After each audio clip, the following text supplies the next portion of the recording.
fine shit. WWE. When I talked to Tyrese at one point, I referred to his opponents, the team that he was facing, as us. And Megan was like, "Oh, it's us now? You're doing that?" And I was like, "Yeah, you know what? Yes, I am. Good for you. Yes, I am. It's us. It's we. I'm taking a stand." Listen. The Indiana Pacers earned a victory last night. If you could take out the emotion, which I was accused of doing yesterday a lot. Taking out the emotion? Yes. Well, yeah, you're not an emotional guy. When you take out the emotion, in watching the Knicks crumble, not even like in the last 2 minutes, it wasn't even they crumbled in the fourth quarter. They crumbled in the last 2 minutes of the fourth quarter. And it didn't even really crumble. It's not like they stopped playing. It just slipped away. And all of a sudden, something turned on. Like something turned on with the Pacers. I've never seen, and look, there's a lot of stuff in basketball I've never seen, to tell you the truth. I haven't watched that many games. But the fact that they could do that? Yeah, I'll tell you what. In all the times I've ever played NBA Jam, I've never seen that many consecutive successful 3-point shots. It was insane. Like it was somebody becoming on fire. Right. Oh, I mean, yeah, to the point where it's like, he's on fire, and you're like, you're cheesing, dude. You're cheesing. You found that one spot. You'd find that one spot where there was in the code, there was one spot that if you could hit that spot every single time, you were going to sink a three every single time. And that's what Nesmith did. He just kept going to the same spot. I'm going to do 3 this time. I think this time I'll do 3. I think I'll get 3. And just every single time. And I was like, well, that's okay. Because the Knicks are up by like 14. At that point, at one point I think in the game they were up by 17. But at that point I think they were up by like 14 or something like that. Yeah. And in my head I'm going, it's not a problem. Because as long as we can maintain a lead by like even 7 or 8, we'll be all right. So if we can respond to those 3-pointers by at least 2, we've got enough of a lead here that we'll survive the 2 minutes in this game. It's still good. Right. And then the Knicks were like, well, what if we don't? And I said, well, that's a choice too, I suppose. I mean, there were 1 or 2, like, I think this wasn't the foul. There was one foul at like, I don't know, that when I started to see that there was something like one of the guys like shoved his chin into the dude's arm, and then he got a foul on him because he got his chin hit. And I was like, come on, bro. That's basketball. I know. And the officials did a good job. Like everybody realized like what was really happening there. There were multiple times where it was like, nope, review that play. And like, even the commentators were like, well, generally they wouldn't spend 5 minutes reviewing this play, but they had to make sure, because every millisecond, every 10th of a second counted. Oh, when it went in, Tyrese Halliburton, your guy, just showing. There was a part of me that was like, I am kind of happy for him. I interviewed him, and he seemed like a great human being. And he loves wrestling. So he knows you. He knows me. He's a good human being, I think. He just hurt so many people. He hurt a lot of people. And then he took pride in it by making the Reggie Miller choke sign. Mm-hmm. Now, Iconic.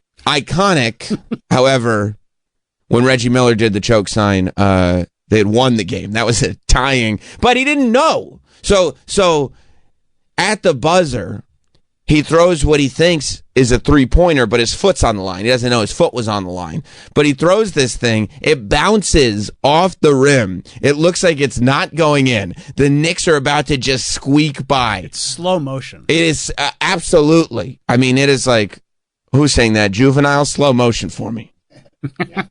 And you're like, first of all, it was already like, based on everything up until the last 2 minutes, there's no way that the Knicks should have let it get to a place where this shot is what it all depends on. Mm-hmm. But fine, winning the game is winning the game, and it bounces, and then it bounces right into the basket.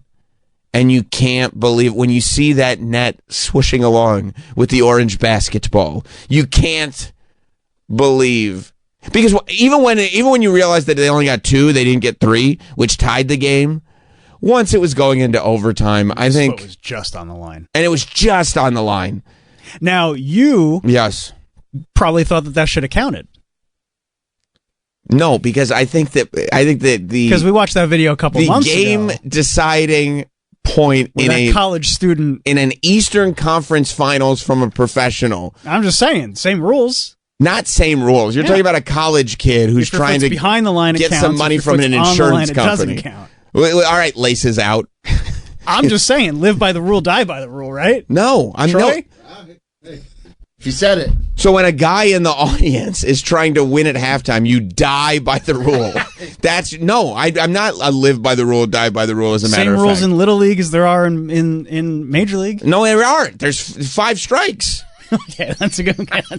They're kids. They're not. I mean, I'm sitting there watching these kids get 3 strikes. Nope, we still got more pitches to go. I'm just saying, you're a real rules are rules kind of guy this morning. First of all, I'm not. You're trying to pin me into the rules or rules corner, and you're getting to the conclusion too fast. You haven't pinned me in there yet. No, I'm Okay? trying to ask you, do you think that was a 2-pointer or a 3-pointer? For Tyrese Halliburton, Uh-huh. one of the best players in the league, regardless of what Stephen A. has to say about superstars. I mean, I don't know if like the line is person by person based. It's even if it's not person by person based, it is certainly player by fan based. Okay? Sure. You can have a You heart. just want to rewrite the rules whenever you want. Go ahead. What rules? He's not playing in a game. Wasn't part of a basketball game. You're talking about the kid who was a college student in a game that 19 people were in the audience for as it was, and something exciting finally happened. Had to hit a half court shot to win $10,000. And then Einhorn's mom came out and said, "Laces out. Everybody knows laces out." Anyway, back to the game. We don't all have shriveled up, and you're just in a pissy mood because you woke up and found out your Knicks had lost. I tried hard to stay. And you're to mad stay at away. me. Here's what I think. I'm not mad at you. I think I'm you're. just- I think you're mad at me because I humanized Tyrese Halliburton earlier this week.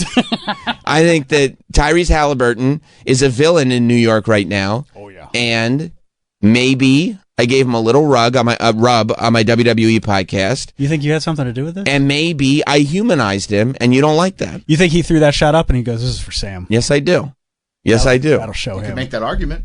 I absolutely can make that This argument. is for all my wrestling buds. This is for Sam right now. That was a great interview. He's probably thinking, I had so much fun doing that interview. Why don't you get us some tickets?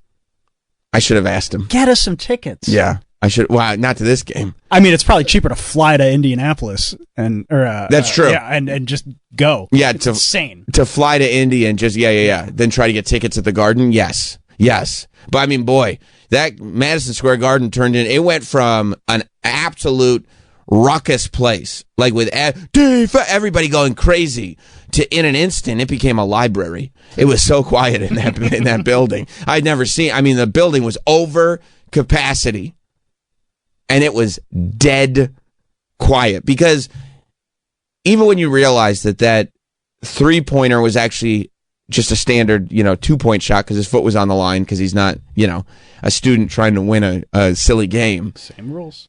Okay. Even when you realize that, and it just tied and went into overtime, Still. we're from New York. We've seen the Knicks. I think a lot of people knew. But you also know who's got the momentum. Of course.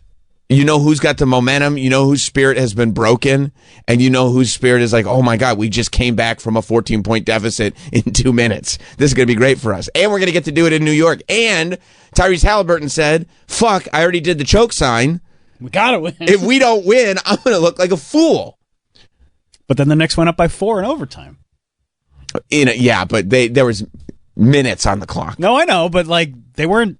They didn't. They No. didn't lie At down. no point did the Knicks tap out. At no point did they stop playing. But they missed some crucial shots. They missed some crucial shots. And all these commentators that weren't Reggie Miller that were trying to give him the benefit of the doubt. Reggie Miller, he couldn't stand up. Reggie Miller, of course, no, he couldn't. He would have knocked the table over. Reggie Miller had the time of his life. There was one. What was the moment? There was one. It was, I believe. Was it the tying shot or was it in overtime when Reggie Miller? You can hear him on commentary. There's a diabolical laugh. Oh, I don't know.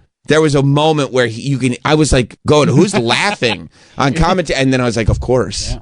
I mean, he's not going to pretend. Of course. And he shouldn't. And he shouldn't. It'd be weird if he did. Yes. You know, I mean, the Pacers Knicks rivalry. People were like making images of like Ewing and Reggie Miller like in the shadow of Jalen Brunson 90s, and Tyrese Halliburton. Like we've been here before. But yeah, I mean, it was diabolical. And then there's there's two iconic photos from last night. One is of course the choke gesture, which is like a full circle moment. And the other, did you see after the game Reggie Miller pointing? No. Oh my God, you got to see it, Michael. It'll be everywhere. Look up the photo. This was right after the game. I don't know if he was pointing in approval at Tyrese Halliburton or he's pointing at somebody, but they cut to a shot of Reggie Miller in the booth because in the NBA the booth's on the floor there, and he's you see it. I mean, look at that, dude. Look at Reggie Miller pointing. It was diabolical. It was absolute villainy. Look at that look in his eyes. I mean, in the world's most famous arena, absolute villainy happened last night. And I'm sitting there. It's 11 o'clock at night. And I'm usually, I'm staying up till 11 o'clock at night. It's difficult, Sure. Yeah, I know.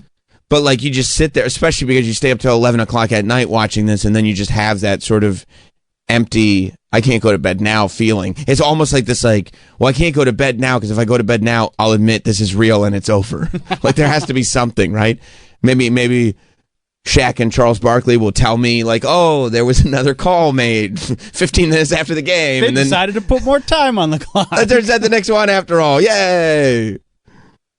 No, I mean, it was something. Tyrese Halliburton did the press conference after the game, and he did. And this is what I'm telling you, dude. He's a likable guy, and he explained. Say that anywhere outside the studio. I know. If I didn't know via firsthand, like I was ready for him to really play it up when we interviewed him. I mean, look, it didn't help that my co-host decided to wear her Tyrese Halliburton jersey as if she's a Pacers fan. Yeah, but she's from around there. She's from Chicago. They have Midwest. a pretty well-known basketball team in Chicago. Midwest. It's weird because she's a White Sox fan. I would have Young thought. and restless. That's right.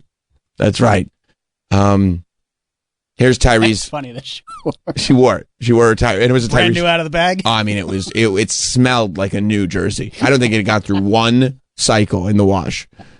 And he appreciated it. He goes, I like that. Here's Tyrese Halliburton explaining that, yes, he did accept that maybe the choke gesture. First of all, I am impressed already that he remembered to do the choke thing, even though his mind is obviously on winning the game. Like, he thinks he just won by 1 point, and he is so ready to rub it in New York's face that he remembers. He had that in the back of his head the whole game. 100%. Because I feel like for me, that's one of those things that, like, if this happens, I'm going to remember this line. Mm-hmm. And then this happens, and I forgot to do the line, and I get home and go, fuck, that would have been perfect. And I'm trying to think, is there any other place to squeeze it in? No, I don't think so. But, yeah, I mean, he was asked about the fact that he did the choke gesture for the tying shot, not the game-winning shot. Wanted me to do it like last year at some different point, but it's just gotta feel right, and it felt right at the time. If it would have been, if I would have known it was a 2, I would not have done it. So I think I might have wasted it. If I do it again, then people might say I'm like aura farming. So I'm not. I don't plan on using it again. That's true. You can't aura farm, not in this day and age. You can't do it twice. There's no way. Nope. Doing it twice would actually take away. Yeah. It loses all of its meaning. 100%. And I might take away Reggie's, too. I mean, I think that's going to live forever, but... of course it will. I mean, you could only do it once against the Knicks in the Garden. And now he's got the point as well, Reggie Miller. I mean, it's like he's been waiting this whole time. I'll be using that. The point? Yep. 100%. 100%. That's in memedom forever. Yep. The question, though, was... And maybe you get our friend on the phone, right? because the question He's up. that everybody had was, how could this happen? Right? How could this happen to the Knicks? And there's a whole backstory that I absolutely love. The fact that on both sides, right? On both teams, you have Tyrese Halliburton, who is literally just labeled by his peers as the most overrated player in the NBA. Like, everybody wants to take something away from this guy. Nobody wants to say, yeah, he's the dude. Everybody wants to say no, and he's proving everybody wrong. On the same token, over on the Knicks team, there are these montages going around from like only 2022, like 3 years ago, when Jalen Brunson gets drafted to the Knicks. No, he signs with the Knicks. Or whatever, yeah, gets signed to the Knicks. Every major sportscaster, Stephen A., everybody is going around saying, I don't know why you would spend this money on him, because what was it, like $27 million or something like that? He signed for 4 years, $104 million or something like that. So it breaks in down to something 20s. like that. Yeah. And he had only made up to that point $6 million total. Right. And they're going like, this is crazy. He's not worth the money. You really think this is the guy that's going to bring the Knicks to where they want to go? And to see this series, where it's not only obviously close to home, but to know that people were wrong about both of these guys, is such a fun thing to watch. But it's not fun when you're watching the team lose. And a lot of people were asking how, right? I asked how. People on how could this happen? I've never seen anything like this. People who watch basketball for years. I've never seen anything like this. Travis, you're a big basketball guy. Yeah. You ever seen anything like this? Never, ever. And I need to know why. You need to know why. You need to know how. You need answers. I need answers. And Troy, you're not even that big of a basketball fan. No, but I was really hoping they would win, but they choked. I know Sway doesn't have the answers, but I hope you do. Yeah, that's right. That's right, because people say, Sam, you ain't got the answers, Sam. That's not true. I do have the answers. Because you were looking at this as I described it to you, going, how is that even possible, right? I'm so confused. Mike, you're a big sports guy. In any sport. This is unheard of, yes? Well, remember the Patriots Atlanta Falcons Super Bowl? No, I don't. Would just say yes. Well, that was, what was it, 28-3 going into the second half? Thank you, Mike. Thank you. Ladies and gentlemen. Oh, was this done? Was I being asked so we could ruin hot dogs day? Yeah. Oh, yeah, unprecedented. That's right. Okay, that's what I thought. Never happens. That's what I thought. That's what I thought, too. It's never happened before. It happened 2 times in the last series. No, it didn't. First of all, the last series, it didn't happen before because the last series was not the Eastern Conference Finals. And when it happened before, it was the Knicks doing it to another team, not the Knicks having it done to them. Okay? Not it happening to us. In the Eastern, very specific qualifiers. The Eastern Conference Finals is pretty specific. Okay? Because I do have the answer. Oh, thank God. Okay. You want to know who did this? Yes, I do. Who did it? Because as we just said, the Knicks didn't stop playing. No. Jalen didn't do it. No. Pacers, they picked it up. They're a great team. Knicks are a great team too. What Pretty happened? even. What happened? Hot Dog did it. Hot dog? 1,000% Hot Dog did it. And there's Cheyenne? bro. I was like, I had to stop texting with him because I was legitimately angry at him.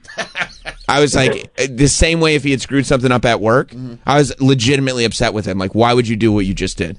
You did How this. can you be so invested for someone who's not Okay, a fan? guess what, Hot Dog? Don't talk to me about being a fan because I probably watched more games than you have. You were in Greece during the playoffs. I was, and I will tell you, I started watching Game 6 of the last round. Game 6. Game 6 so don't talk to me about that, Hot Dog. You can't stand on. And also, it makes it the fact that you weren't with the Knicks the entire season, not that I was, but the fact that you weren't with the Knicks the entire season makes this even more infuriating. And everybody knows you have that bad energy. You're passing demons around. Everybody knows that now. I forgot. Oh, I didn't forget. I didn't forget. So now you're throwing the paranormal into this. You did it. You threw the paranormal. You told us you had a demon. You gave it to Annie, and now you gave it to my beloved New York Knicks. Hot dog. You gave it to Okay, us. look. Us Knicks. I totally forgot. The Knicks had literally God on their side. The Yep. new Pope is a Villanova Knicks fan. Oh my God. We literally saw God versus the devil last night. And guess who won? The devil. The devil. Because you know what? thanks Because so you know what? You know what the greatest trick the devil ever pulled was? Making you forget that he exists. Right. And he's on the phone with us right now. Sounds like a skill issue on the Pope's end. Oh, now you're insulting the Pope. Wow. Now you're insulting the Pope. Apparently the demon can be passed through phones as well. Way to go, hot dog. Also, what was the crime? Can you tell me exactly? what was the Okay. crime? What was- If you insist, hot dog, I'm happy to tell you what the crime was, You have okay? receipts? Oh, I got receipts. What are the charges? I don't hear from him all day. All day? All day long. Right? The last Quiet as a mouse. Right. 1:47 p.m. He's sending insulting texts about D-bag. But after that, That's true. that's true. That's true. That's neither here nor there. Troy will fill you in later. Okay. Right. That's neither here nor there. That's just to add context. After that, nothing. Okay. Radio silence. Radio silence. So I'm a busy guy. You're not. I'm at home. I'm at home enjoying the fourth quarter. Yep. You know what I mean? Just going like, wow, we are really seeing something. At this point, Knicks are up. They may have been up by 17 at this point. I don't know. They had a over 10 lead, except also there was over 10 minutes left. So much time. This was sent at 10:18 p.m. Okay. Evidence right there. I mean, I don't know when. That's like the beginning of the fourth quarter. Yeah, the fourth quarter was not halfway done. Okay. Says Knicks were up by 17. Okay, Knicks are up And by I 17, think- but there's like 10 minutes left on the clock. No, there were 6 minutes left on the clock. Bro, there was more than 6 minutes left on the clock. And by the way, whatever. 2 memes are sent Okay. to myself and Travis, by the way. The first one is a meme of one of the Toronto Raptors wiping his hand, like making a cross gesture with his hands and clearly mouthing the words, "It's over." And the second meme, he sent a Bing Bong meme. He celebrated. Yeah. With 2 different memes, totally unasked for. He celebrated the Knicks' victory in a group text with 2, and I don't mean JPEGs, I mean GIFs moving. With like I mean, what? 10 minutes left in the quarter. There were not 10 minutes left in the quarter. Okay, By look. the time it's 6.5 minutes left, and they're up by 17, you can pull out the Vince Carter gift. You can pull No, out you can't. No, you can't. No, you cannot. There's no fucking way. 6.5. Because what? Why? Because there's no way they could come back. They came back. You can't say that. They came back. They've done it like 3 times this postseason. You just said it had happened before. What had happened was they came. Yeah, it's not about whether it's not. Oh, it's impossible. They can never come back. It's we can start celebrating, and now we can just. First of all, cross our fingers there's and no hope that we. the You're worst not part doesn't of our happen. team. You're not. There's no we. You're not part of our I team. can say we. You can't do both. You can't start celebrating and cross your fingers and hope they win. They're one or the other. No, yeah. That's the fun. Well, that's the fun of it. That's the fun of gloating when it's early on. That's not fun. That's not fun. There's no fun in it. Vince Carter saying it's over when it's far from over is bad juju, bad energy. You have demons on your side anyway. It's demon shit. And like you fucked it up for all of us.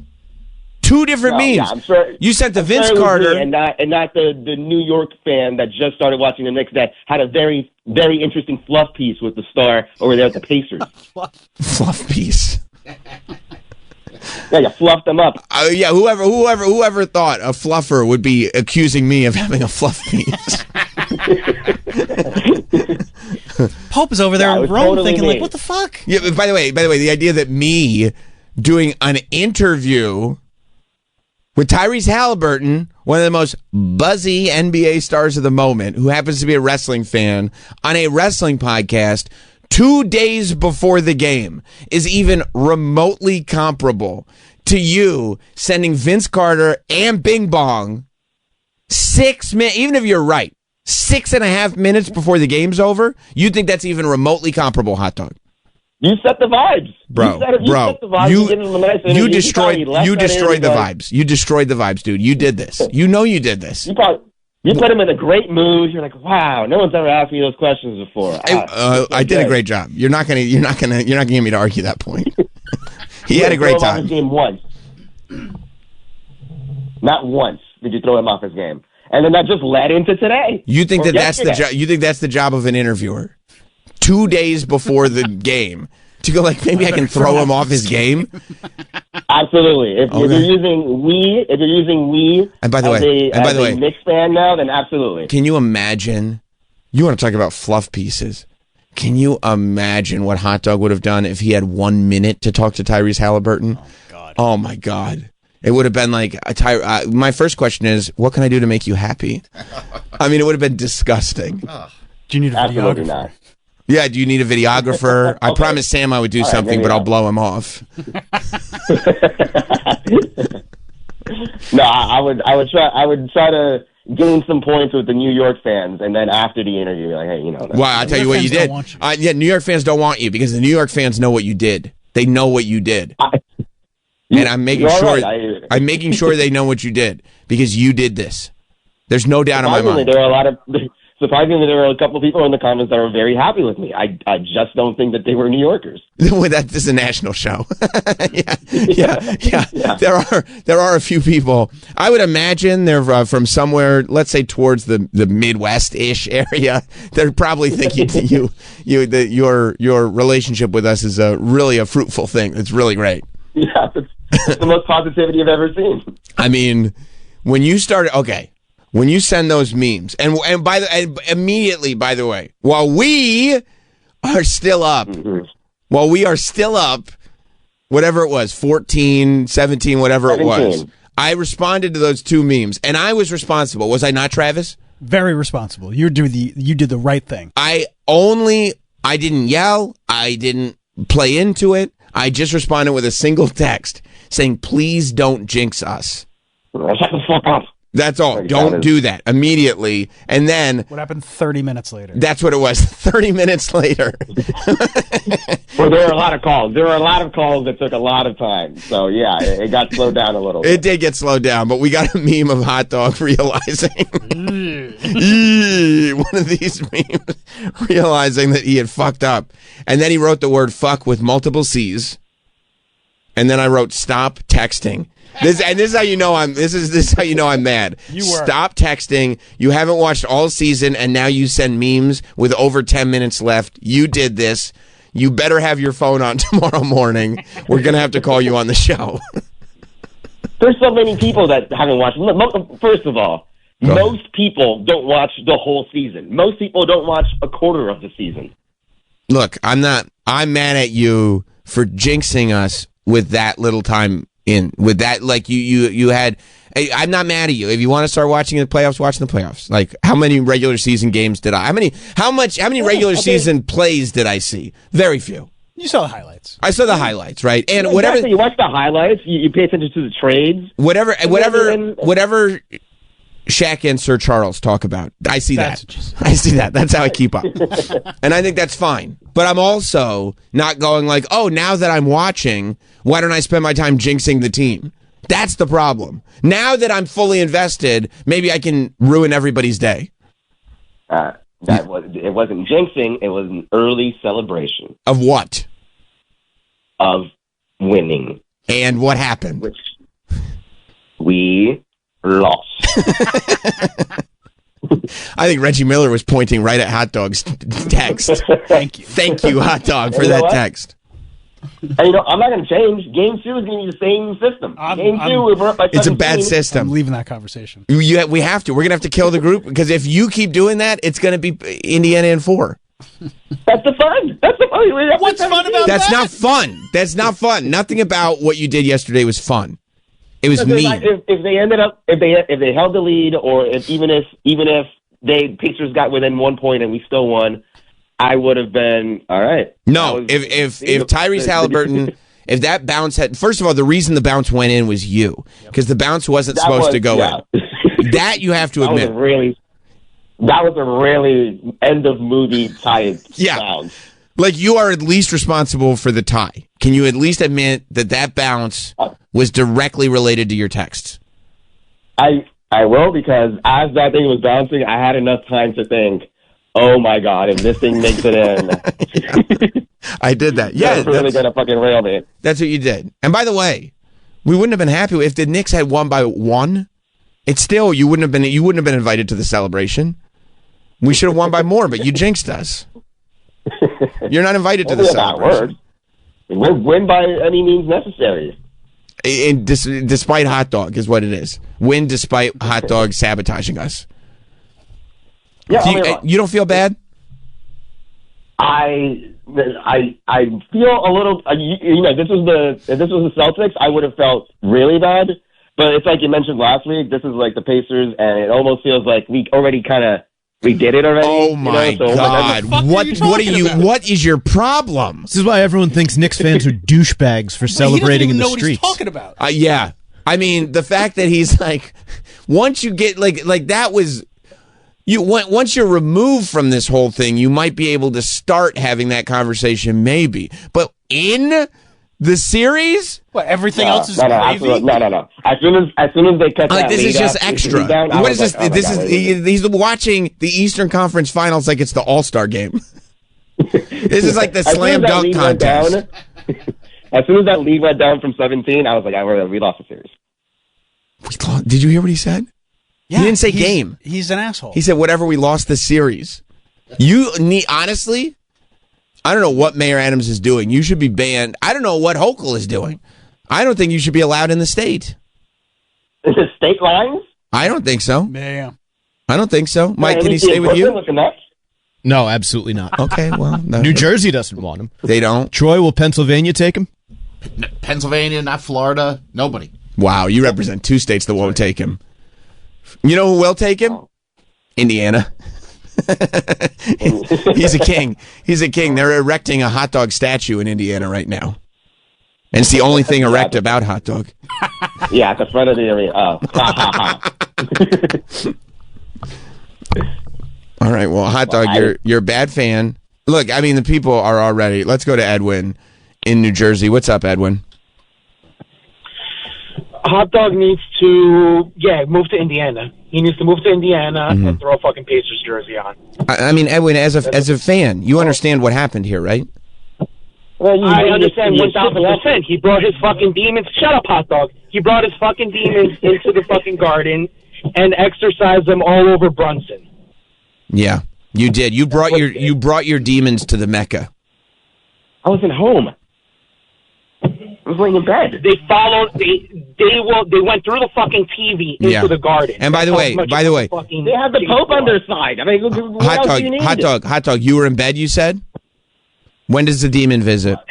When does the demon visit? I know exactly.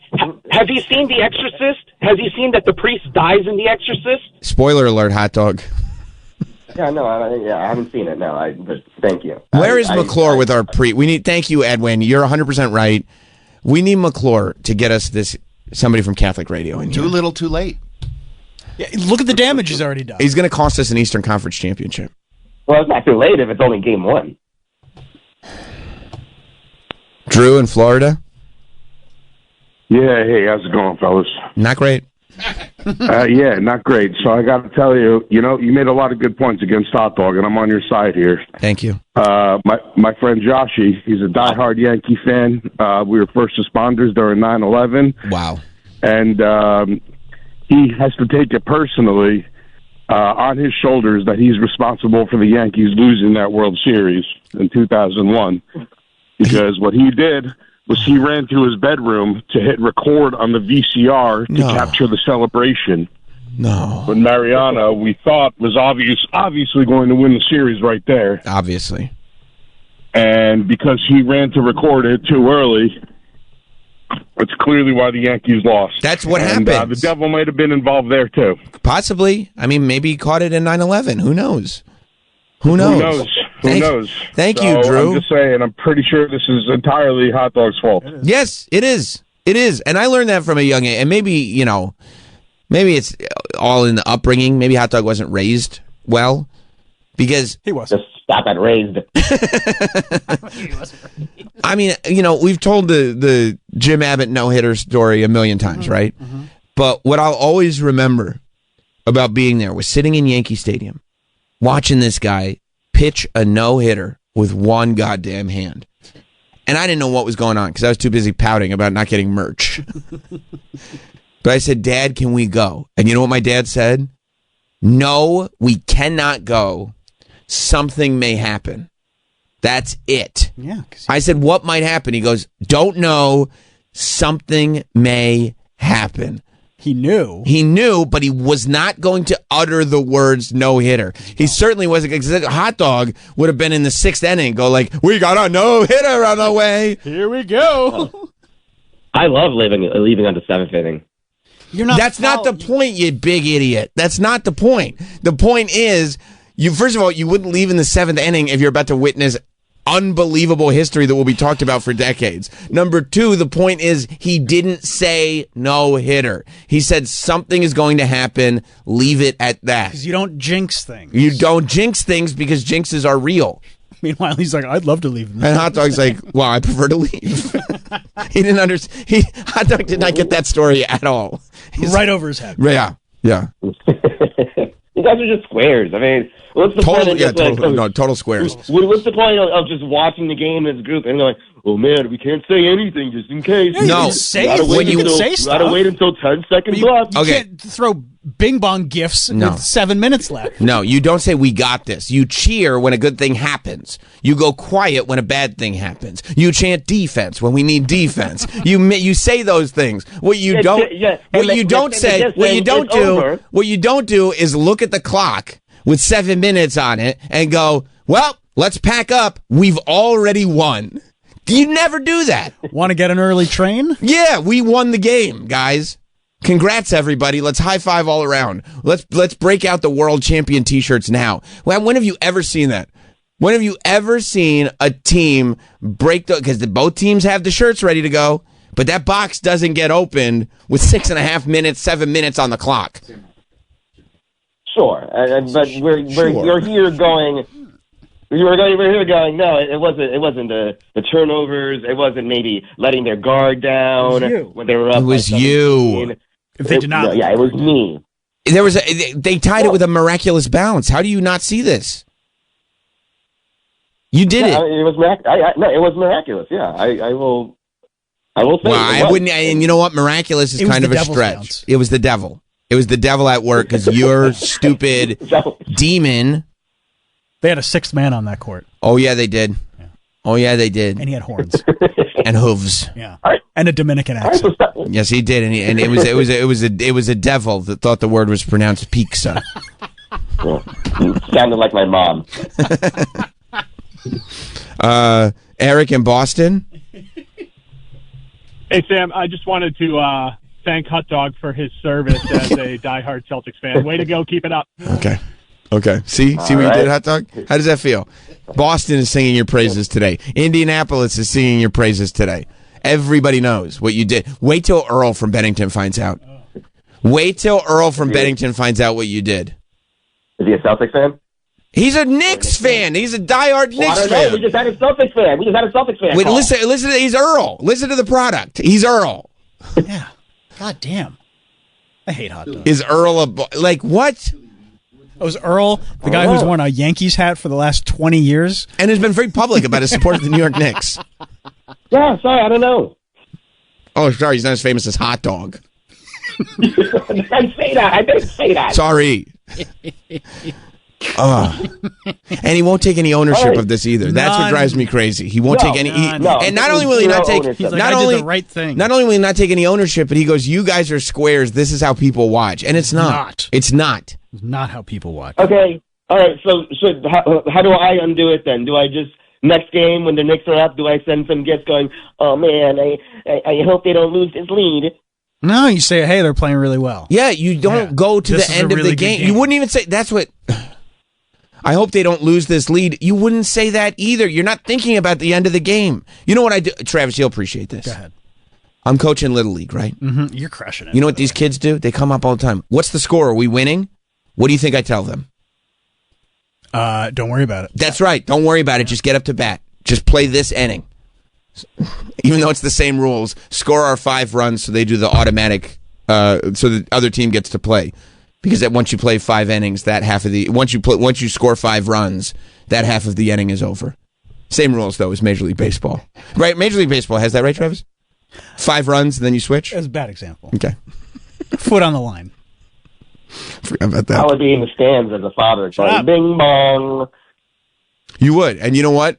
Honestly, I don't know how I would control myself if you were there cheering as if the team had already won. And by the way, and I'm on your side, and I'm on your. Well, yeah, you bet. My Little League team has, crushed other teams. I'm talking 14-3. Like double all the time. The Westchester Sams. The Westchester Sams. But what you don't do, what we've never done, is because we know Little League rules, much like Major League Baseball. In the final inning, you're allowed to keep scoring until you get your 3 outs. They don't pour the Gatorade on you in the 3rd inning? No. Oh, okay. It's weird. Hot Dog would. No. Be like, who's going to help me? Yeah. Hot Dog would just be yelling, "Mercy rule! Mercy rule!" It's the 1st inning, dude. What are you doing? Calm down. Look, if you want. Shut up. What? If you want, I could find a place to go to on Friday that's outside of state line. Yeah. You know where's the place you should go to? It's right on the other side of the George Washington Bridge. Okay. All right, I'll hit up some friends. Okay. You don't have any. Yeah. Oh. What are you going to do, text Annie? Aaron in Florida? Hey, just maybe hear me out. Mm-hmm. Maybe we sacrifice Hot Dog in Times Square and reverse the curse now. I mean, there is a very witch hunt vibe here. Like if the Knicks collapse, I could see a sort of burn them at the stake witch hunt type of thing. Remember when they blew up the Steve Bartman ball? Yeah. Maybe we could do that with Hot Dog. I think yes. I think I've seen those movies before. Ball drop. Yeah, that's right. Ball drop thing. We just put them on that. What I think we should do. Thank you, Aaron. Let me reach out to Hard Rock Johnny. I think we start building. We start building the Midsummer tent now. And then the next time Hot Dog sends a meme, we just slowly start putting him in the bear suit. And then we just see where it goes. I've seen those movies where they get sacrificed. And yeah, you'll have a great season, but then you're just going to curse your children and grandchildren down the line. Does that seem worth it? Here, Hot Dog, drink this tea. Just looking around. His eyes are just moving again. I am thirsty. Yeah, certainly. I would love. Here's some winner's tea, Hot Dog. Drink this free Red Bull. I can't stand you, dude. You're a bad person, bad fan, bad everything, bad man. Juju. Bad guy. You're a bad guy. Okay, I mean, look, we got a few more games. No text before the game. I'm so excited. No. Yeah, exactly. Yeah. Exactly. No first quarter. Y'all watching? Yeah, none of that. None of it. He just goes straight from doesn't Derek suck to hours later. Right. We got this. Yeah. Hey, let me go ruin these guys' lives real quick. That's right. When did you turn the game on last night? When someone texted him asking if he was watching.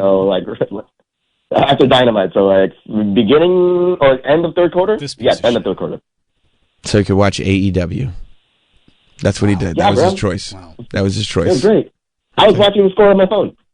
I was watching the score and it was playing in the living room anyway because I have roommates, so I was listening to it. Wow. Competition. It was a great episode. Wow, well, I'm glad you enjoyed the app. Glad you enjoyed it. Hot Dog. Find somewhere to go tomorrow night. Yeah, we don't want you in New York anymore, dude. Okay, all right. And if you want, I'll go to Indiana if you're willing to fly me over. No, dude, I'll drive you like we drove last time. Oh. And you know what I'll do? I'll spend 12 hours berating you. I'll buy you a bus ticket. Yeah. What if I will buy him a bus ticket to Indiana. If the show bought you a bus ticket to Indiana, would you go? Yeah, just give it to me cash. Okay, all right. You want the cash so you can pay. Okay. Okay, good answer. All right, thank you, hot dog. No. All right. That was not good. All right. No, don't talk to us. Don't talk to us. We don't want to hear from you again, ever again. Ever again. I mean, is there any denying what happened here? Nope. Not at all. Can you believe it? On a scale this large, that hot dog did that? And by the way, if you don't believe me, I screenshotted the text I posted on my Instagram stories. Mm-hmm. It's up there. You can see it for yourself. We posted one of the texts on our socials. Good. With Reggie Miller pointing at it. Yeah. Thank you, hot dog. Oh, it's disgusting. It is absolutely disgusting. So we'll see. Piece of shit. Yeah. That's what happened. Not Halliburton. No. Halliburton did what he did. He said, I don't know. The other H. For some reason, yeah. Not Halliburton, not Hallie. Hottie. He said, for some reason, the fates are with me. I don't know what happened. I don't know what changed. I've never shot the ball so well. I mean, it was literally like the wind changed. Oh. It's like an angel's in the outfield. That's right. Guide you. That's right, except it was a hot dog demon. Hot dog demons on the sidelines. Andy in South Carolina. Hey, how's it going, Sam? Not great. I know. I'm sorry to hear about that. In some positive news, Troy sounds positive and happy on the phone screen. I know he's excited to go to Florida. He's killing it. That's great. That's Thanks, great. Andy. Appreciate you, buddy. He already looks like he's in Florida mode. I'm in Florida mode right now. Yep, I can see him. There's a jump in his step. Yeah, a glow. Right. For him, this whole Knicks thing isn't bothering him at all because he's a Florida guy right now. That's right. Troy's basically already in a Publix, so That's right. I'm happy for it. He's walking around in his mind. In his head, he is. He's there right now. Yeah. Go ahead. Wait. Go ahead. Can you smell it? You can, right? I thought so. You think the rain's going to delay his flight? Yeah, for sure. I hope he's flying out of Newark. There's no wind or light. I wasn't going to bring that up, Travis, but I thought about that. Yeah. Well, I know the forecast just has it raining all day. I just saw there were coastal flood warnings. You could take off in the rain, but go ahead. I don't know. Now with this air traffic control, I don't know. I'm not leaving from Newark. I don't know what Doge is doing up We there. better hit up Sean from the real world to figure out if Troy's going to get out of here or not. Go ahead, Andy.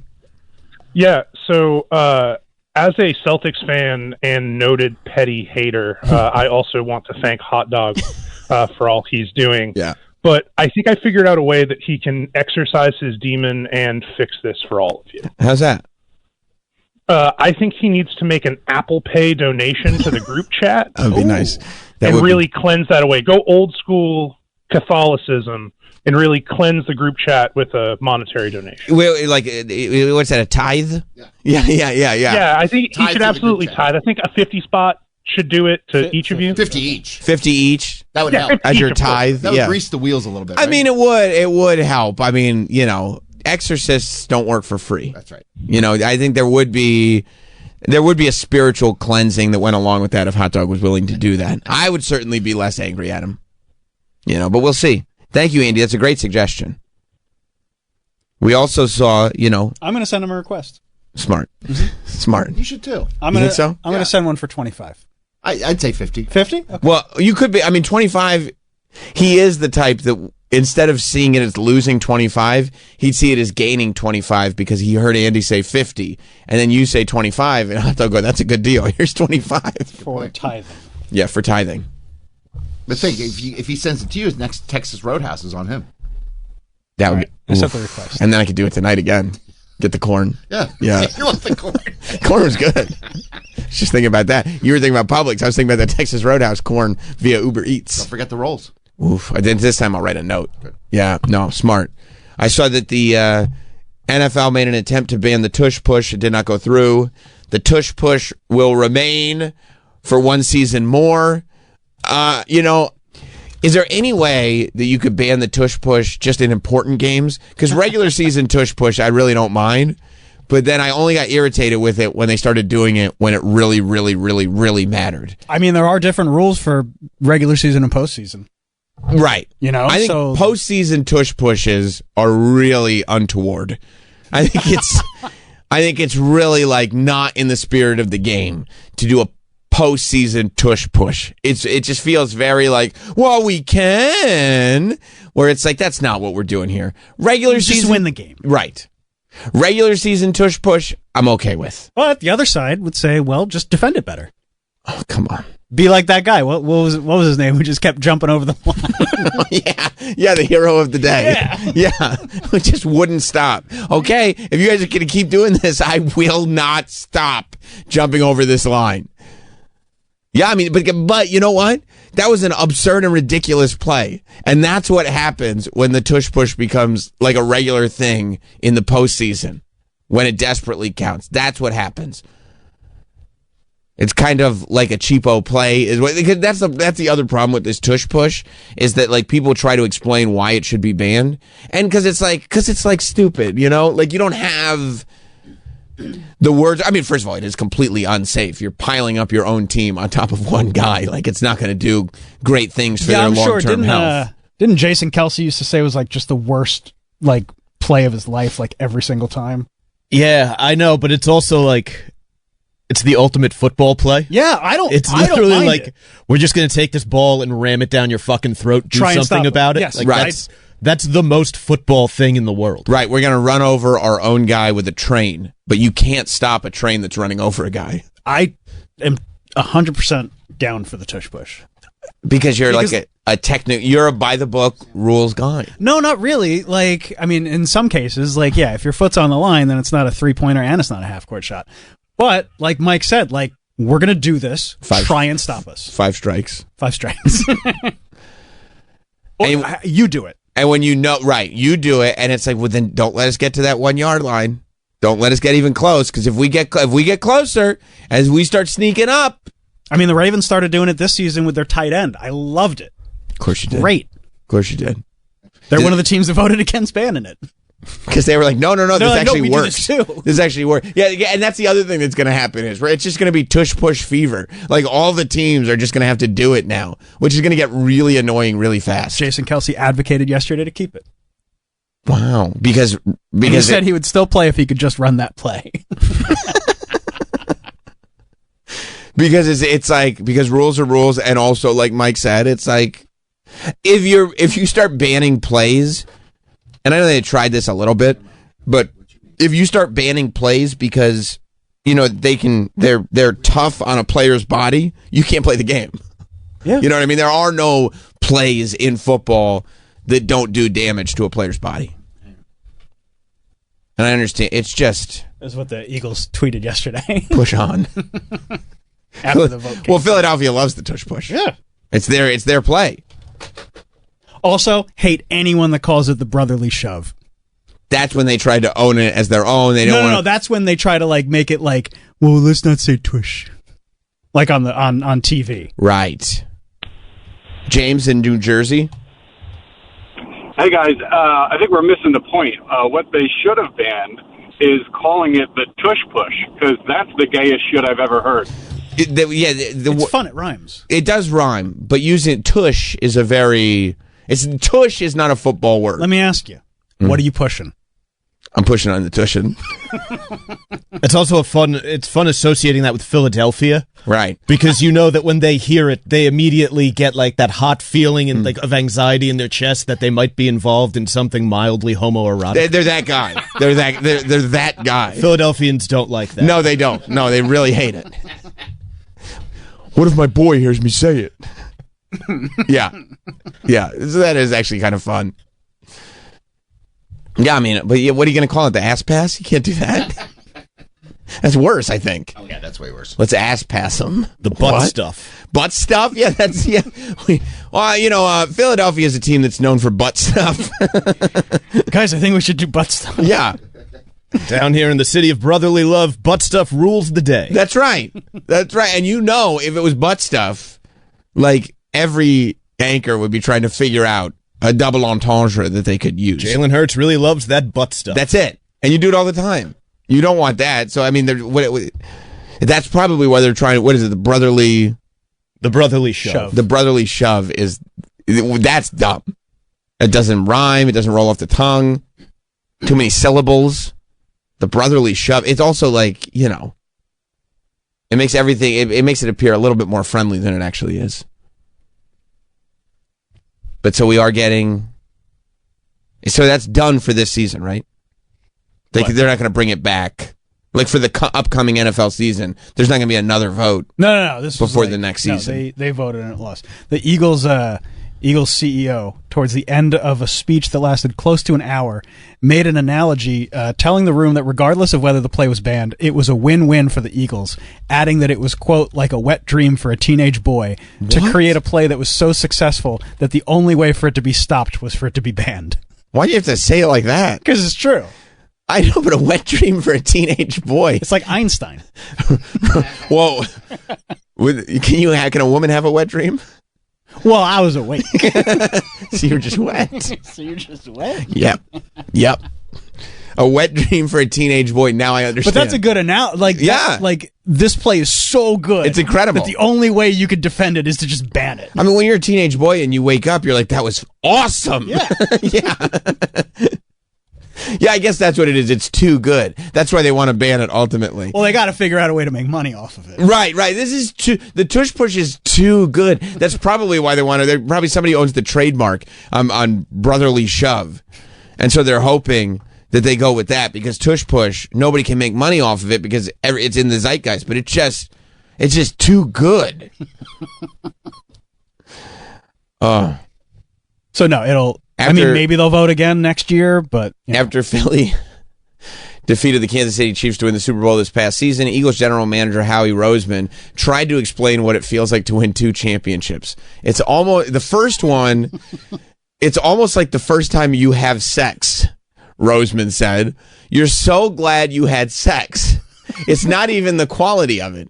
The second time, it's like, wow, I can actually have fun and enjoy this. Let me tell you something. That's not a bad analogy. No, let me tell you something about this Howie Roseman. He's a horny guy. It's very young Arnold, the way he described weightlifting. You know what I mean? Like, look, in a way, it's effective because we can all understand.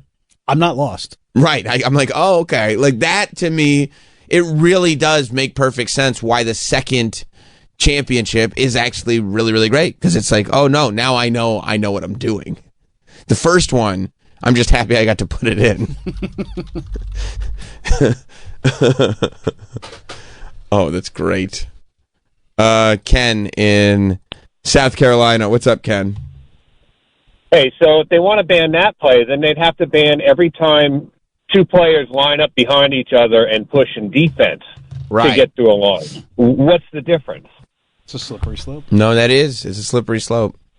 Yeah. The NFL changes their rules more than any other league. It's so frustrating. Yeah, I would agree with that. I don't think we need to reassess rules every single season, especially when it does. I understand it's a television product and it's got to be exciting, but when you're being transparent about the fact that we're changing the rules of the game to make it a better television experience, it really starts to draw into question, especially as a baseball fan for you, the integrity of the rule, because these baseball fans, you love your rules. I love baseball fans.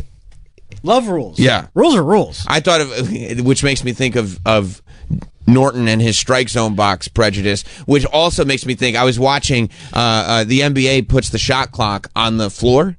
Yeah. When it gets down to like 5. Right. Yeah. Or 10 sometimes. And I was thinking, and last night they were doing it like the full, once it gets full 24? Yeah. At least I saw it at 17 at one point. Okay. And I think that they were only doing that like in those last 2 minutes or maybe in overtime or whatever. I don't mind that. I was wondering if Norton would be like, sure he does. Why is that on the floor? Yep. What were you going to say, Mike? The NFL also goes out of its way to completely balance things out competitively. I think more so than the other professional sports teams. Like they're trying to achieve absolute parity so that any Sunday, any game is a very tight matchup. That's why you see so many like 3-point games. I see. Even in between teams that you're like, this team is much better than this other team. Why did they only beat them by like 6 or whatever? Which has to be frustrating if you're putting together a team, because it makes it difficult to be like, yeah, this is our strategy is going to be, we'll put together this team, and then rules start to get shifted so that you can't build that dominant team because you found this loophole. And football tends to be a very innovative sport in terms of its scheme. Like it's constantly evolving, and it tends to trickle up from the high school level up to the pros because coaches want to use things that their players are used to. So if you grow up playing a certain type of football, that's kind of how you're programmed as a player. So then the course. college staff that you're with is going to try to apply that. And then there's just it's sort of an ecosystem that feeds itself through the ranks of football. So they constantly have to change the rules to sort of accommodate what's coming up. That is why you love football so much. It's very military in that way. Where it's like, this is the training, this is what you're trained to do, these are the rules, this is how we play the game. Follow the assignment. The Marine Corps is obsessed with football. Yeah. The college football, especially the lower levels of college football, is like a feeder program for the Marine Corps officer programs. Does it annoy you that get they're that. constantly changing what is reviewable, what's not reviewable, what's a penalty, what's not a penalty, from year to year to year? You know, I would have liked that Des Bryant would have been ruled to have caught the fucking ball in Green Bay. Like that kind of shit changes all the time, and that annoys the hell out of me. Yeah, I like that they refine the process over and over again, but it becomes frustrating just because you're like, shit. Like somebody that was legal last year. Somebody made a perfectly good play and we just got fucked on it. Yeah. Like the athleticism was not to be doubted. It was just, all right, well, the rules are the rules. Yeah. Well, all right, listen. I was thinking about what my plan was, and I have news for you guys. Okay. We're going to take a break. Whoa. How does that feel? Thank you, dude. How does that feel? It's like an early vacation present. Right. You're a good guy. Yeah. I appreciate you. Because I was ready to shift topics. I'm like, you know what I'm going to do for my guys? No, you're a solid dude. I'm going to let them piss. Oh. Yeah, that's what I was thinking. Oh, here we go. Troy, you know what that means? We're not taking another break. Well, I mean, we'll see. You're going to go 2 hours. I don't know. No. I don't have that planned. I plan on taking 3 breaks today. Oh, I mean 2, and then the end of the show. I plan on doing 3 separate hours. Okay. We'll see. It's not completely up to me. But you're solid for this. Thank you. But yeah, that's and again, this is Travis going. I mean, and now you're going to get me on a whole other thing, which is dangerous. But on one end, Travis is going, just pay attention to what's in front of you, and that don't worry about what's next. No, you're right. Worry about the fact that you're getting your break here. Better see who's on the phone first. I mean, it's just a regular call. Yeah, but it could be something very good. It could trigger something in my brain that I would like to share with the audience. Figure it out when we get back. Well, I don't Troy, know is this anything good? No, I'm not. Like, this is a dumb call. We moved on. Are you acting in the interest of the show or in self-interest? Show. You saw the way he produced yesterday. Yeah. No, his segment on Yacht Rock? Yeah. I got confirmation, by the way. Tony Burton, not a Yacht Rock guy. Good. Really? He likes a couple songs. That's it. I'm not surprised. Yeah, not a Yacht Rock That throws guy. me for a loop. Yeah. He likes that one song that NSYNC covered. What was Sailing. It? Say he likes Sailing. He just likes singing. He just likes the NSYNC version? Or No, he likes the original. Okay, good. He said it's iconic. It is iconic. And so is Ride Like the Wind. No, we're not doing this, Troy. We're taking a break. Christopher Cross. You know how much feedback? As soon as I signed on Instagram, my DMs were lit. Yeah. How many people were like, yes. And I got a lot of people hitting me up going like, you're wrong on this one. Like, I can't What's believe. that? People's pro Yacht Rock. Yeah, they did not like that I was shitting on Yacht Rock I yesterday. couldn't believe it. Really? Yeah. Well, that's how I feel. I know. If you missed any of that, it's on the app. So the whole Yacht Rock conversation is available on the SiriusXM app. Just search Sam Roberts Show, but don't do it now because we'll be right back with more goodness. You kidding me?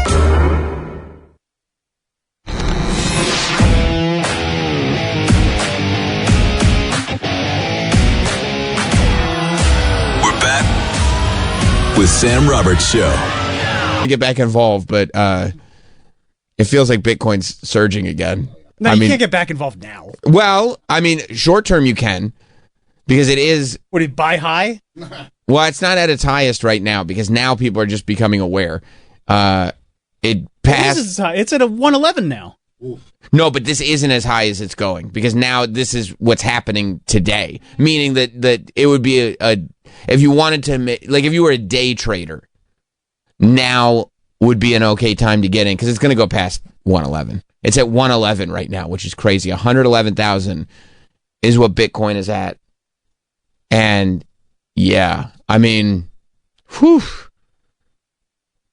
it's amazing. I didn't even I haven't kept up with it, but it's getting to the point where like you have to notice. I mean, I guess how high this thing is going. What? Don't be a hater because you don't have Bitcoin. No, I'm not. I'm just like. Does it sound like that, Troy? A little bit. Yeah, me too. I agree. I feel like I'm trying to convince you not to jump back in because just think about the amount you would have to put in. $250K. Okay, $250K, and the amount that it would have to go up to make it like worth your while. And $250K is Right. is the magic number. That's what I need to retire forever. I mean, you should have, and I should have too. I'll say for myself, just kept the money in and just let it go and forgot. Sure, just let it ride. I What'd you mean- cash out at? Like 27?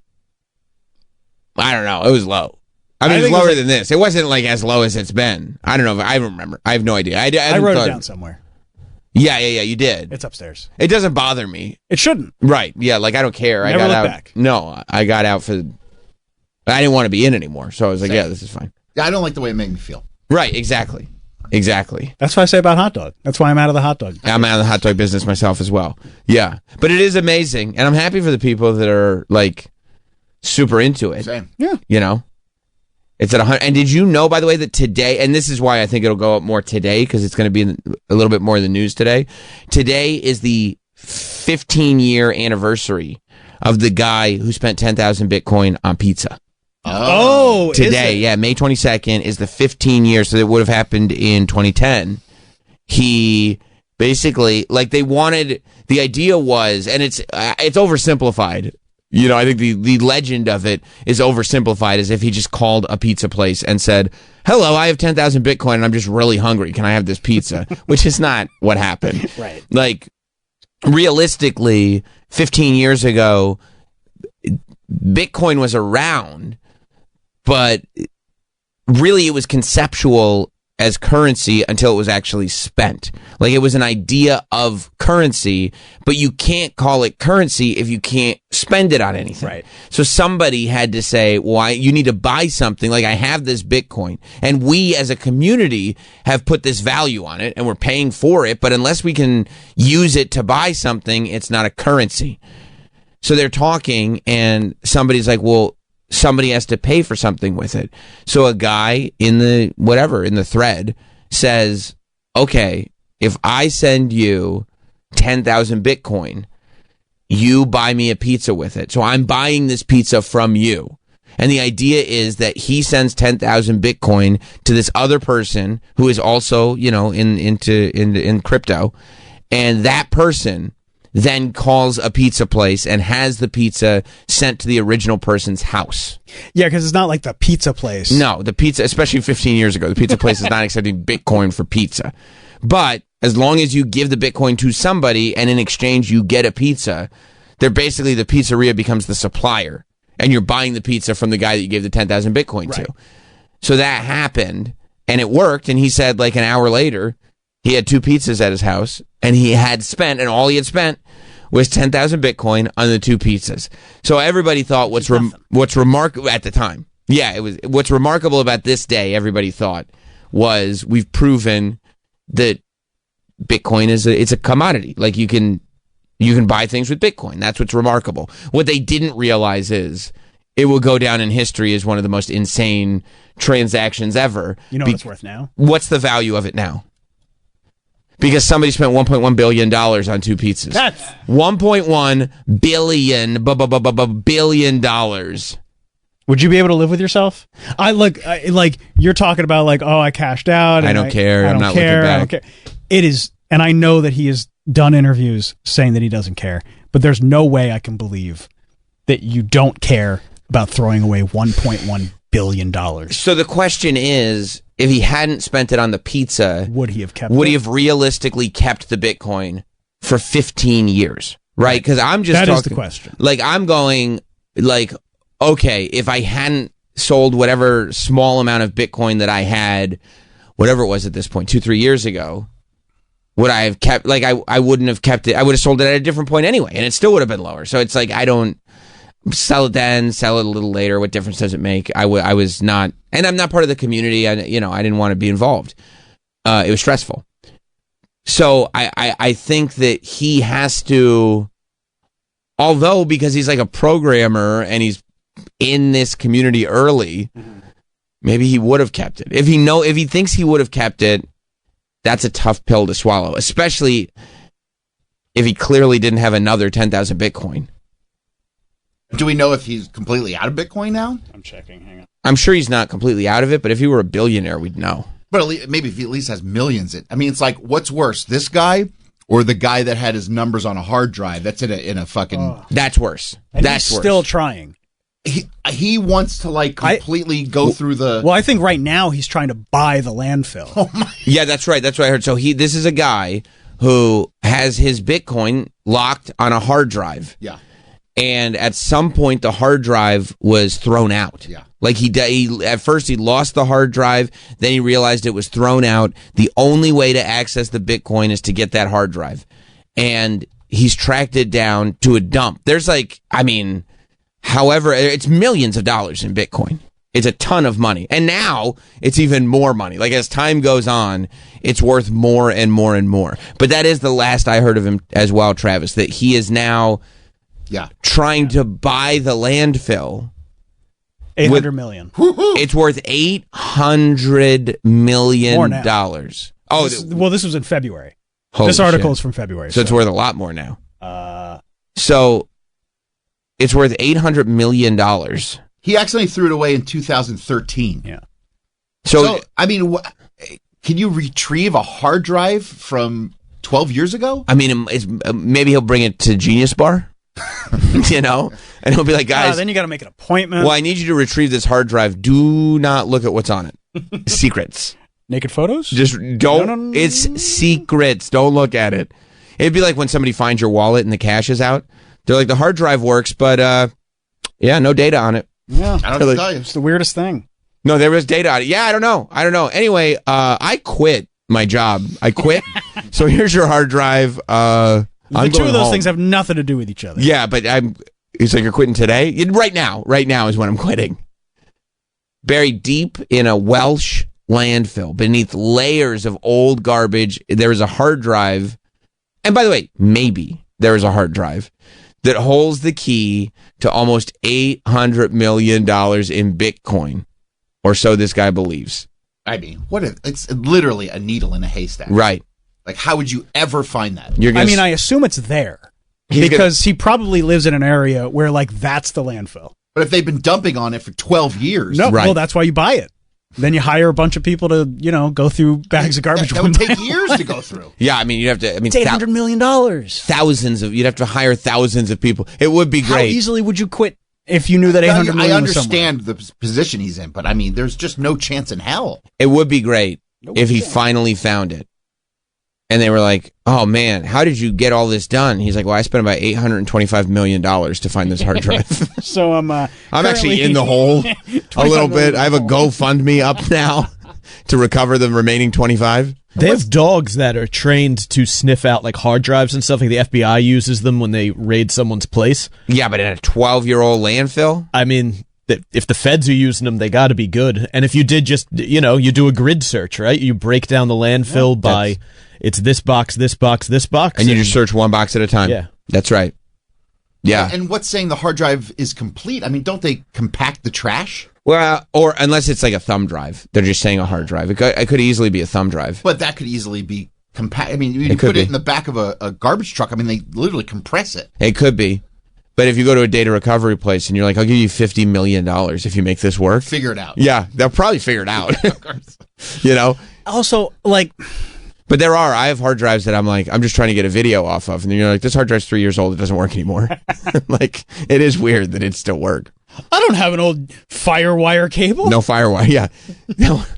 I found my thing. Does anybody have a FireWire port? Nope. No. No. Oh.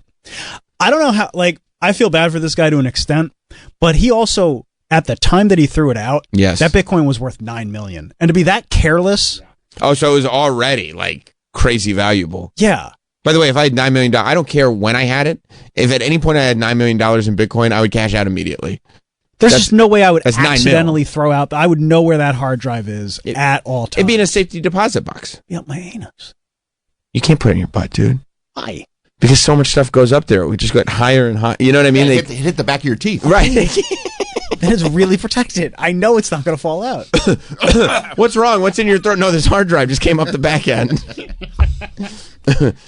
Yeah, that would be in a safety deposit box somewhere. Yeah. Yeah. Or the fireproof safe, wherever it is. If it's already worth $9 million. No, come on, man. Yeah. Be best. That sucks. That does suck. That's one of those things you just never let go for the rest of your life. No, you wake up in the morning, every single morning of your life, fucked up that why would I throw that out? Why did I do that? Think about the people like that just have their every day of their life is just fixated on something that they did wrong. There's one singular regret that they wake up every single morning of their life thinking about, if I had just done this differently. Yep. Why didn't I move? And there's probably one move. Like, he probably went, okay, you know what? I should put this thumb drive on the right side of the desk. I'm going to do that tomorrow. But I'll do it tomorrow. Housekeeper's coming today. And the housekeeper just threw out everything on the left side of the desk. No, he did it. And then, or whatever, right? And he goes like, if I had just moved it to the right side of the desk. Right. If I had just taken it out of that pile of papers. You think he's got that, like, 5 seconds every morning where he doesn't remember? Yep, where he wakes up, everything's fine. And he's like, "Whoa, oh, fuck. What was I going to do to... Oh, right. That's happened to me. Search for my 800 million. This morning I woke up. I was like, oh, what are we going to talk about today? Oh, I'm just waking up. Oh, the Knicks lost. Hot dog. Yeah, this hot dog. It's like that, except 800 million times worse. Or like Pete Best, like if that one time he just didn't call McCartney a turd, he would have got kicked out of the Beatles. Right. There was one time. He was like, you're a fucking asshole, dude. Get out of here. Get out of here. Screw you guys are going to do anything anyway. Yeah, these are my mic cables, by the way. I'm taking them. I'm taking the cables. Like, for the rest of your life, you hear that word turd, and it just triggers something in you. I called Sir Paul a turd. Why did I call him a turd? I shouldn't have done. They brought Ringo in the next day. He's not a turd. He's actually a pretty cool guy. I hadn't eaten. I was hangry. I hadn't eaten all day. I was hangry. No, it was before Snickers were popular like that. I didn't know, I fucked up, guys. What can I tell you? I tried to apologize. They already hired Ringo. And then all of a sudden, they started calling him the Fab Four. They're like, we can't replace a member of the Fab Four. But that guy lives with regret every day. P. Best? Yeah, I'm sure. And I don't believe him anytime he says he doesn't. Yeah, he does. He probably showed up with a matching haircut, at one point. Like, hey. Like a mop top? Right. I got a haircut, too. They're like, get out of here, Pete. Yeah, beat it. Like when George Costanza tries to go back after he quits. Oh, yeah. And he's like, what? What are you talking about? What do you mean? Yeah, no. I work here. Right. Yeah, no, I'm the drummer. Who's this guy? Yeah. You just get there really early and sit down at the drum kit. Like, no. Yeah. You're going to have to find someplace else to sit. This is where I sit. Oh, they didn't tell you? You better go. You should go. I'm sitting here. And they're like, Pete, you got to go. Well, I'm not going. So one of us has to go. I'm sitting here. Taken. Yeah. Yeah, I'm sure that guy, the pizza guy, he can say... They should have a convention for these people. Who just blew millions of dollars in Bitcoin. So hard. Yeah. Yeah. Live with regret every day of their life. What'd you do? I called Paul McCartney a turd. What'd you do? I spent $1.1 billion on a pizza. How was the pizza? I mean, it was fine. It was cold. Fine. Yeah. They didn't get it from the spot I usually get it from. At least he can say, well, I contributed to the history of Bitcoin. Like, he can... lie to himself. You know what I mean? He can tell himself a story that makes it okay. Could say that he contributed to the history of the Beatles. Yeah, on the anthologies, he played on Love Me Do. Cool. That's cool. Cool. On the original, just the anthology. Just the anthology. Okay, good. That's Ringo redid it. Those are very popular. People love the anthology. Yeah, but it's not the album cover. No, it's not. There's just a big difference between going like, no, I spent it on pizza and it proved that you could spend Bitcoin. But what happened to yours? I threw it in the garbage. Yeah. No, it was a mistake. I threw it in the garbage by accident. It's $800 million worth. Well, it can't be that much, right? No, just 800 million. Because there's nobody, no matter how rich you are, Elon Musk. If it was like, hey, could you use another 800 million? He's like, oh yeah, that'd be great. So I don't know, man. So yeah, the last I heard. Like, this was in February. I don't think there's any, update as to whether or not he's going to be successful with purchasing the landfill. What are you smiling at? Because my dad just texted in and wrote, or it's just a bullshit story that you can tell everyone every day. It's a very cynical approach. He's like, shut up, liar. The landfill guy? I don't know which one he was referring to. Wouldn't it be funny if this is all a lie? I mean, it wouldn't be the most shocking thing in the world. I've watched a lot of documentaries about these liars. And he's just this like pathological liar guy that wants everybody to think that he's something he's not. Well, that's what pathological liars love, attention. When you just meet somebody that lies for no reason, it's just because they want attention, positive, negative. They're like, oh, I had that, but I threw it out. What an idiot, huh? They just want talk people about to say me. to you, really? Right. Let's just talk about me. I'm just lying. Yeah. Pathological liars freak me out. Oh, me too, man. More than... I can't... I mean... We Serial might have killers? I'd rather hang with a serial killer than pathological liar. Better stories? Better Real stories, real story. But a lot of serial killers are also pathological liars. A lot of serial killers go to jail and start confessing for crimes that they didn't do because they're in jail now. They're liars. Hot dog? Hot dog's a pathological liar. No, I'm just asking, like, would you rather hang out with a pathological liar or hot dog? During the postseason? Yeah. Pathological liar for sure. During the postseason. Once the season's over, I'll go back to hanging out with hot dog. Yeah. In a tournament of like mental conditions that are more, I mean, obviously serial killer, arsonist, those are going to be top of the heap. But sort of every day you meet these people all the time and they just live in society with us. I think between narcissists and pathological liars, I like the minute I even sniff it. I don't care. I don't want them around me. I don't want them anything to do with anybody I know. Like, if I have a friend who is friends with either a narcissist or a pathological liar, I probably can't be friends with that person. Like, keep them because they destroy lives. Yeah. I think I would take narcissist over pathological liar. You would? Yeah. Because I think a narcissist is just concerned about him or herself. No. A narcissist will tear you to shreds. But a pathological liar, I feel like, would, I don't want to say ruin my life more, but affect my life more. If you allow a narcissist to get close to you, there's nothing that will ruin your life more than a narcissist that gets close to you. Because they aren't just, it's not an egotist. It's not somebody with a big ego. A narcissist will not only make it about themselves, but they will take everything from you, like tear you completely down. They will invent pain that they pretend to have and make you feel it. So, and that somehow charges them. They'll body slam you when nobody else could. That's right. They have steel forearms. Yeah, no. If you got a real narcissist. Yeah, I don't know. I don't know if I've ever actually known like a real narcissist. Right. Like, because I do understand what you're saying. There's a major difference between narcissism and egotism. Egotism is just annoying. Right. Egotism is just like, and get I think over that's yourself. More what I was thinking. I think so too. Because you're right about that. Like, egotism is just like, oh my God, this person. Yeah. But a narcissist, and the real fuckery of it is narcissists are blind to themselves. Yeah. They're not even doing it on purpose. Pathological liars know what they're doing. I don't know, man. Yeah, they do. You think so? Yeah, of course. Yeah. You think that they believe those stories? I think that I've known pathological liars. Me too. I don't think that they believe their stories, but they are assuming you believe their stories. I think that they somehow in their brain they flip it so they think that they're telling you the truth. But plus most of their lies are so just off the cuff and nonsensical and just like, 1,000 lies a day. And I think those people have a way of justifying whatever they're saying. So it's like, well, you catch somebody in a lie and they're like, no, but I really meant, I mean this. I've also caught pathological liars in lies and they've just been like, oh yeah, you got me. Like a narcissist would be like, what are you talking about? Yeah, how dare you call me that is what they would say. Why would you? Here's what, if you called a narcissist on being a narcissist, they go, why are you doing this to me right now? They go, I don't understand why I'm being attacked by you right now. Right. Like, you go like this. You go, hey, like, I think you might not realize what you're doing. And they go, why are you attacking me? Yeah, you're right.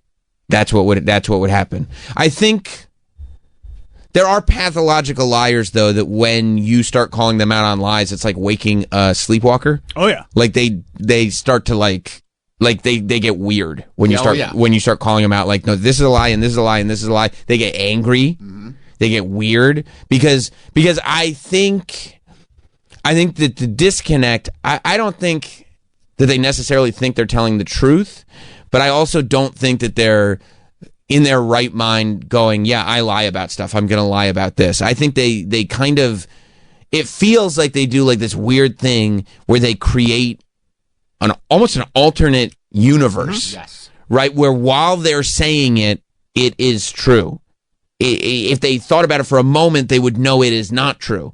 But as they're saying it, it's reality because they're saying it. And so they live in that reality. And so when you disrupt them from that reality by going, why are you lying to me? Then that's when they get weird because now you've disrupted their reality and they're embarrassed. It's like calling out a flasher on a subway. Yeah. When you go like, put that little thing away. And they spritz out. They don't know what to do because they were living in this thing where like they were gooning. You know what I mean? They were living in this goon state, and you've shaken them out of the goon state, and they don't know what to do. So it says here, and this I'm getting from Google's AI overview. So can we? Oh yeah, you can believe it. Does that say overview or overlord? Overlord. Okay. It says many pathological liars believe the stories they tell. By the way, you can call 866-969-1969. Who is more dangerous, pathological liar or narcissist? You can also tap the phone on the app. Many pathological liars believe the stories they tell. This can be due to repetition, a way of coping a distorted sense of reality. They may genuinely believe their own fabrications and struggle to distinguish between truth and fiction. Sometimes they may forget that it started as a lie because they've been saying it so much, I think. It says believing their own lies, coping mechanisms. There's a lack of awareness. That's what it is, the distorted self-image. Yeah, I think that once you get into pathological lying, you're just in a totally different headspace. Like it doesn't... Narcissists, pathological liars, people that like act in that space, their brains aren't working like ours are. So to put it in the context of how our brains would process this, it doesn't compute. Like there is no, would you believe this or you not believe this? Because to us, it's very black and white. You know, Troy, if you're lying to me or if you're not lying to me. Right. Because you don't walk around lying all the time. But if you've got this thing that you just have to lie all the time, I don't think that you would have that sort of black and white delineation between the two. No, they don't. You know? And I don't think they know what they're doing. Right. Like we've worked with pathological liars. Right. And I don't think that there's like maliciousness. No. I think it's just like either. They just have to lie, and you're like, why are you like? I know that's a lie. You don't say this to them, right? But you think it to yourself, like, I know you're not telling the truth. And the easiest, you know, you're not telling. Yeah, and you know, and this isn't even something you need to lie about. And sometimes the easiest thing is to just like go like, okay, just go along with it. You know, but you just go along with it because otherwise it's going to get real complicated. Nikki in Kansas City, what's up, Nikki? Hey guys, I just want to tell you that I love you. I've been listening to the show forever, through all the changes, and I think you guys are all great. Thank you. And I just love you guys so much. Love you too. I just had a comment. I mean, I don't know. I don't know. Be polite. Some sensuousness. I like it. I'll take it. Okay, no. I'll take it. All right. Do you think that I unfortunately have the bad luck of being in a family full of narcissists? My mother and sister both. Sometimes I've told myself that they've convinced themselves of their lies just to be able to kind of like live with their choices. Like just a quick example, my sister's children were removed from her care and into my custody because of, all kinds of crazy stuff, addiction and all that. And she has told people for years that I basically kidnapped her children or I stole her children, even though she signed the papers for me to have custody of them. So it's like, does she believe that? Well, yeah. I think, in my opinion, and what I've experienced with narcissists, there's also this thing where they have to be in a constant state of victimhood. Victim, yes. Right? So, like, yes. They don't ever take personal responsibility. They're always the victim of something that is outside of themselves. So, where she's going, like, look, so where some people can go, I fucked up. I had to put my kids in my sister's custody. I'm going to go get my shit together because I fucked up. And look, everybody loves a comeback story. If you fucked up, especially if they're in your family, and you get yourself better, like, you can get yourself better. Right, amazing. Yeah. But if instead 20 years later, it never happened. Right, Spoiler alert. Right, because you don't get yourself better. Instead, you figure out how you can be a victim, and therefore you don't have to work on yourself, and therefore you were right, and therefore, like, yeah, I think she has convinced herself that the story that her version of the story is true, even though it's not by any standard of that word. So, like, I guess trying to figure out if that's malicious or not, if she has convinced herself, is kind of where, because it's easy to just be like, well, they're evil and they're crazy and they're liars, but it's like, yeah, I guess at the end of the day, it truly is a mental illness. Yeah, I tend I tend to think it's a mental illness. I tend to think there isn't. It's hard to say for me that there's a deliberate maliciousness, because I think by definition a narcissist isn't thinking about you enough to be malicious. Facts. They're so obsessed with Facts. themselves. Yeah. But at the same time, we're human beings with emotions who are actually getting attacked by these people. So it becomes very difficult. That's why I go like, I'm out. Because all you can say, because you as a person will go, why is my sister doing this to me? Why is this person doing this to me? Like, I don't understand. And the only answer is because they're a narcissist. You know what I mean? Like, that's just what the answer is. Like, you could sit there and go, by your standards or by my standards, they're doing this because they're evil. They're doing this because they're an awful person. They're doing this, and the actions match that. But the real answer is just because this person is a narcissist. And, I mean, it's so much in life goes back to that scorpion and the frog story. It's like, why did the scorpion sting the frog? It's a scorpion. I had to cut off contact years ago, but just to hear from other people that's like the word being put out that I still. I mean, and you got to laugh about it, right? And I really do. It's so crazy because my mother did the same thing to us that she did to her kids, and so it's like I was trying. I wanted to be the break the cycle person, but it's hard not to get caught up when you hear that that's the story going around, even though I know it's not true and I have no contact.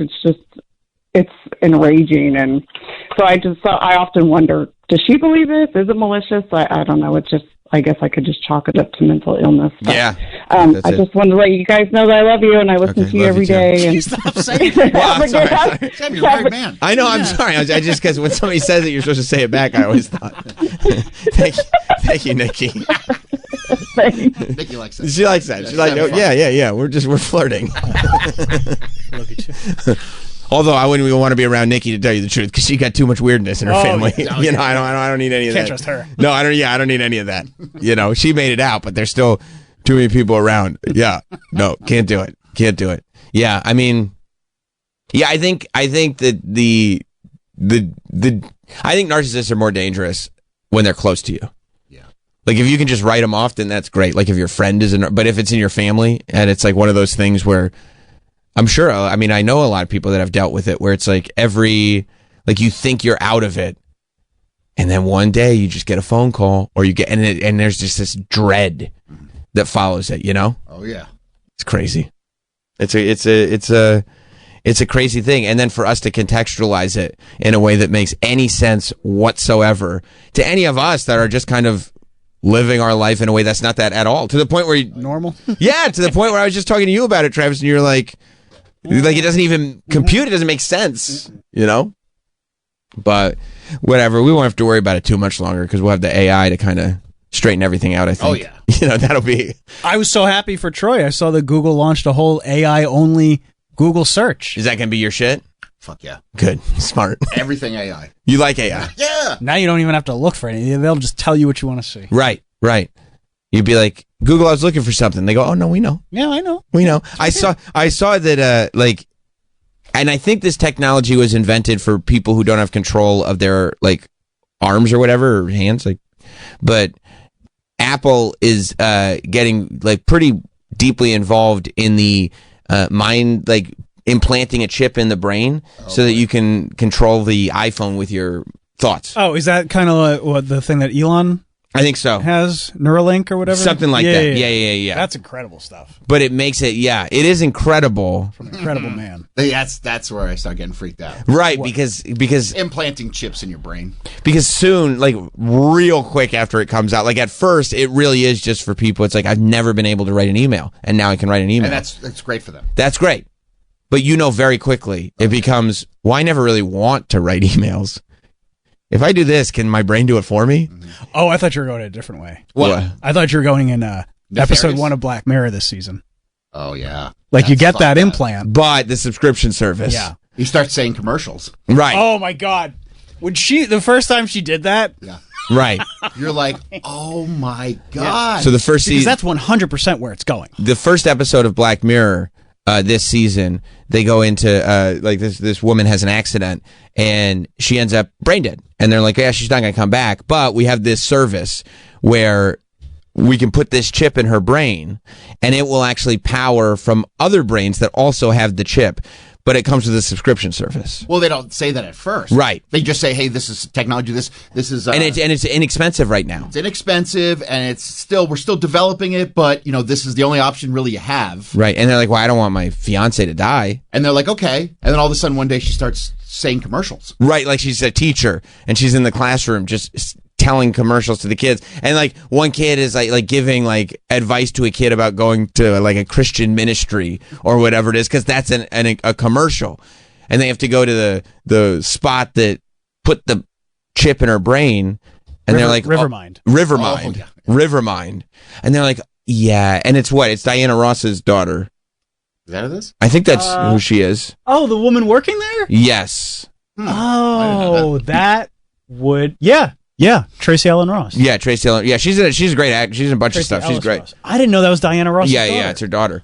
But yeah, she's like, yeah. Oh, yeah. No, the benefits you're used to are now part of a subscription tier, and they show you like they have to keep like upping their subscription tier, otherwise they'll